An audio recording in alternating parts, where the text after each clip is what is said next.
രാംലല്ല ജന്മഗൃഹത്തിൽ പ്രവേശിച്ചതിന്റെ ആഘോഷം വടക്കൻ കേരളത്തിൽ അവസാനിക്കുന്നില്ല. രാവിലെ മുതൽ ആരംഭിച്ച ആഘോഷ ചടങ്ങുകൾ ഇടവേളകളില്ലാതെ തുടരുകയാണ്. ക്ഷേത്രങ്ങളിലും വീടുകളിലും രാമജ്യോതി തെളിയിച്ചും രാമനാമ കീർത്തനങ്ങൾ മുഴക്കിയും സ്വാഭിമാനത്തിന്റെ വീണ്ടെടുപ്പിനെ സന്തോഷത്തോടെ കൊണ്ടാടുകയാണ് കോഴിക്കോട് ജില്ല.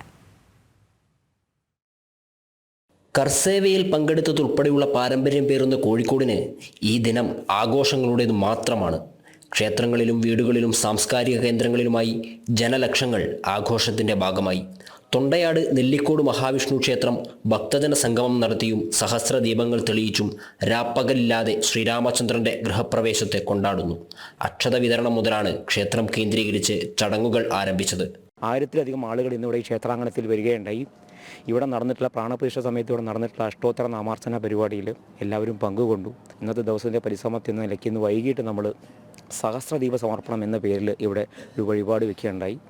അപ്പോൾ ആ വഴിപാടും നമുക്ക് ആളുകൾ ഭക്തന്മാർ ചീട്ടാക്കുകയുണ്ടായി. അതിൻ്റെ അടിസ്ഥാനത്തിലുള്ള സഹസ്രദീപ സമർപ്പണമാണ് ഇന്നിപ്പോൾ ഇവിടെ നടന്നുകൊണ്ടിരിക്കുന്നത്. ഇനിയൊന്ന് അയോധ്യയിലെത്തി ജന്മഗൃഹത്തിൽ പ്രവേശിച്ച രാമനെ കാണണമെന്ന ആഗ്രഹമാണ് ഇവർക്കുള്ളത്.